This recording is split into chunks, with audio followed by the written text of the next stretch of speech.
नमस्कार, मैं हूं राजन झा और आज प्रस्तुत हूं अपराध की दुनिया से एक ऐसी कहानी को लेकर जिसे सुनने के बाद लोगों को पहली बार में तो विश्वास नहीं हुआ और विश्वास किया भी तो बड़ी हैरानी के साथ। अति सर्वत्र वर्जयत, यानी किसी भी चीज़ का अति होना वर्जित होता है, वो ठीक नहीं होता। यह कहानी एक फिल्म स्टार और उसके एक फ़ैन की है और यह फ़ैन फिल्म स्टार का नॉर्मल फ़ैन नहीं था, अति वाला फ़ैन था जो उसकी दुखद हत्या का कारण बना। तो कहानी शुरू होती है 9 जून 2024 से। कर्नाटक के बेंगलुरु में कामाक्षी पाल्या इलाके में एक नाले के पास कुछ कुत्ते एक शव को नोच रहे होते हैं।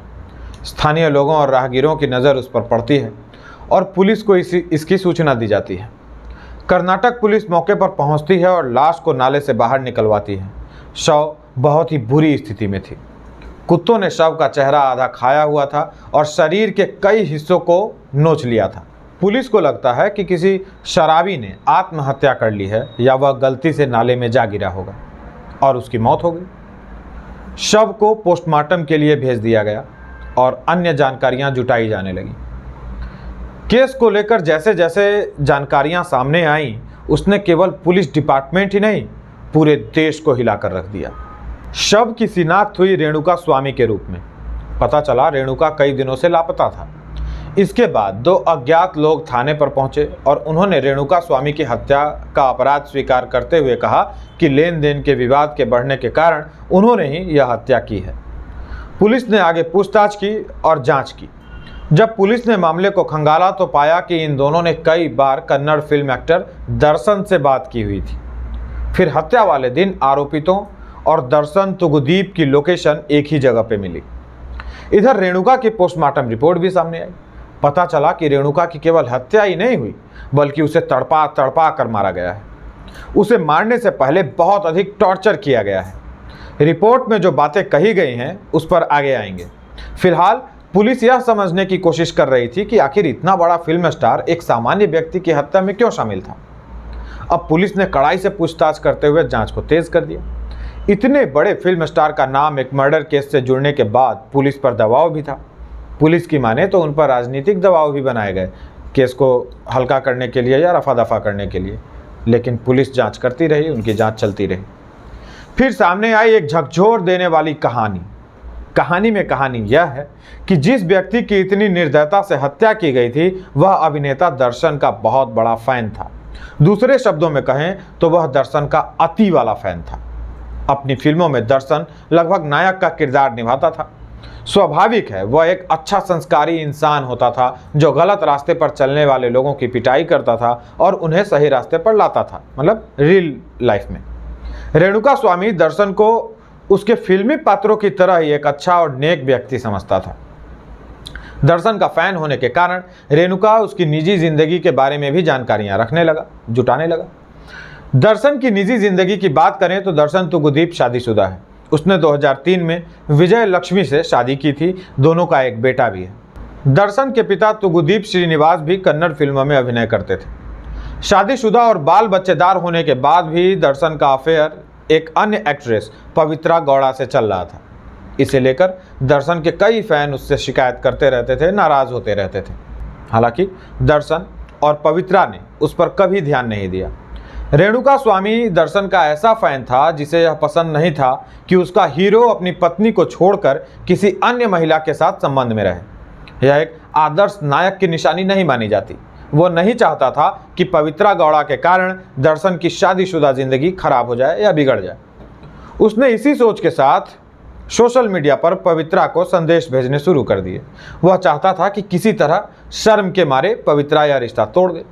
पहले पवित्रा ने उसके मैसेज इग्नोर किए, लेकिन लगातार मैसेज पर मैसेज करने के बाद पवित्रा असहज होने लगी। अच्छा, वो यह सब इंस्टाग्राम पर एक फेक आईडी बनाकर कर रहा था। उसने पवित्रा को अपनी फेक आईडी से कई बार मैसेज कमेंट्स करके कहा कि वो दर्शन को छोड़ दे। एक कमेंट में रेणुका स्वामी ने पवित्रा गौड़ से पूछा था कि अभिनेता दर्शन तुगुदीप उसके साथ क्यों ट्रैवल नहीं करते, उसके साथ क्यों घूमते फिरते नहीं। साथ ही उसने ये तंज भी कसा था कि दर्शन अपनी पत्नी विजय लक्ष्मी के साथ ही अक्सर दिखते हैं। उसने लिखा था, रहने दे, समाज में तुम रखैल ही रहोगी। वह गौड़ा को अपनी प्राइवेट पार्ट की तस्वीर भेजकर कहता था, कि ये दर्शन से अधिक दमदार है। अब पवित्रा गौड़ा ने यह बात दर्शन तक पहुंचा दी। दर्शन को जब इसका पता चला तो वह इस पर बहुत क्रोधित हुआ। दोनों ने मिलकर रेणुका स्वामी की हत्या करवाने का फैसला लिया। दर्शन ने अपने सोर्सेस से रेणुका स्वामी का पता निकलवाया। पता लगा वह चित्रदुर्ग में रहता है।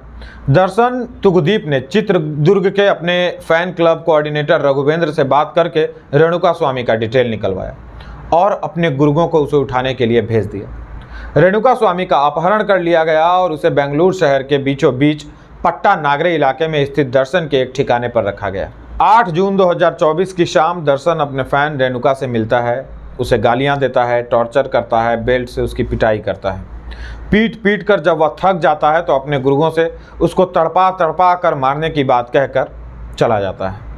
हालांकि अपने बयान में दर्शन ने कहा कि उसका इरादा रेणुका को जान से मारने का नहीं था। उसने रेणुका के लौट जाने के लिए रुपए भी दिए थे, पर पुलिस का जो वर्जन है वो अलग है। 9 जून की सुबह रेणुका की लाश मिलती है। अब आपको बतलाते हैं रेणुका की पोस्टमार्टम रिपोर्ट क्या कहती है। रेणुका स्वामी के साथ उसकी मृत्यु तक अत्याचार की सभी सीमाएं लांघ दी गई। उसके शरीर की ज़्यादातर हड्डियां टूटी हुई थीं, उसकी खोपड़ी फोड़ दी गई थी, उसे इलेक्ट्रिक शॉक भी दिया गया था। रेणुका स्वामी की लाश का पोस्टमार्टम करने वाले डॉक्टरों ने बताया कि आरोपियों ने रेणुका स्वामी को सजा देने के लिए उसकी नाक, जीभ और जबड़े को भी काट डाला था। उसके शरीर पर लोहे के छड़ों से दागने के भी निशान मिले हैं। रेणुका स्वामी के निजी अंगों को भी बुरी तरह कुचल दिया गया था। रिपोर्ट के अनुसार रेणुका के शरीर पर 5 चोटें ऐसी थी जिसमें से कोई भी एक इंसान की जान लेने के लिए काफ़ी है। दर्शन ने अपने भाड़े के गुंडों को इसके लिए 30 लाख रुपए दिए थे। पोस्टमार्टम रिपोर्ट बदलने के लिए डॉक्टरों को 1 करोड़ रुपए की पेशकश की गई थी। जिस तरह दर्शन ने अपने गर्लफ्रेंड के चक्कर में रेणुका स्वामी की हत्या की, वह इस दशक की सबसे क्रूर हत्याओं में शामिल होगी। सोचिए, एक अभिनेता जिसके हजारों लाखों की संख्या में फॉलोअर्स हैं, लोग उसकी तरह दिखना चाहते हैं, बोलना चाहते हैं, अपने निजी जीवन में वह कितना क्रूर और निर्दयी है। उसके लिए अपने प्रशंसकों की भावनाओं का कोई मूल्य ही नहीं है। सच तो यह है कि दर्शन की पूरी हरकतें एक पेशेवर अपराधी जैसी हैं। रेणुका स्वामी का तरीका गलत था, लेकिन उसके इंटेंशंस दर्शन को लेकर गलत नहीं थे। रेणुका स्वामी ने जो भी किया उसके लिए दर्शन और पवित्रा गौड़ पुलिस के पास जा सकते थे, उसे गिरफ्तार करवाकर सजा दिला सकते थे, लेकिन दर्शन और पवित्रा ने कानून अपने हाथ में लेकर रेणुका स्वामी की तड़पा कर हत्या कर दी। उल्टा अपराध करने के बाद उन्होंने प्लान बनाया कि कैसे दर्शन का नाम इस मामले में ना आए। इसके लिए दर्शन ने उन गुर्गों को आत्मसमर्पण करने के लिए कहा, जो शुरुआत में जो 2 लोग गए हुए थे कि मैंने जो इल्ज़ाम लिया था कि हमने इसकी हत्या की है पैसे लेकर के। इस घटना से सामान्य लोगों को भी सीख लेनी चाहिए। फिल्म स्टारों के अदाकारी की प्रशंसा कीजिए, उनके ऐसे फ़ैन न बन जाइए कि उनकी निजी ज़िंदगी के चक्कर में अपनी निजी ज़िंदगी को ख़राब कर लें और परिजनों को भगवान भरोसे छोड़ दें। रेणुका स्वामी परिवार वाले व्यक्ति थे। उनकी निर्मम हत्या के बाद से उनका परिवार बिलख रहा है, जबकि हत्या आरोप में पकड़े जाने के बाद भी आरोपित हंस रहे हैं। पूरे मामले में दर्शन और पवित्रा समेत कुल 19 आरोपितों को अरेस्ट किया गया है। पुलिस की जाँच अब भी जारी है। रेणुका स्वामी का मोबाइल फ़ोन अब भी बरामद नहीं हो सका है। पुलिस इसको लगातार ढूंढ रही है। तो यह थी आज की हमारी आपराधिक कहानी। इस पर अपने विचार आप कमेंट करके बतला सकते हैं, रख सकते हैं। आने वाले दिनों में अपराध से जुड़ी और भी नई पुरानी कहानियां आपके लिए प्रस्तुत करेंगे। वीडियो को लाइक कीजिए, चैनल को सब्सक्राइब कर लीजिए। जुड़े रहने के लिए आप सबका बहुत बहुत आभार, बहुत बहुत धन्यवाद।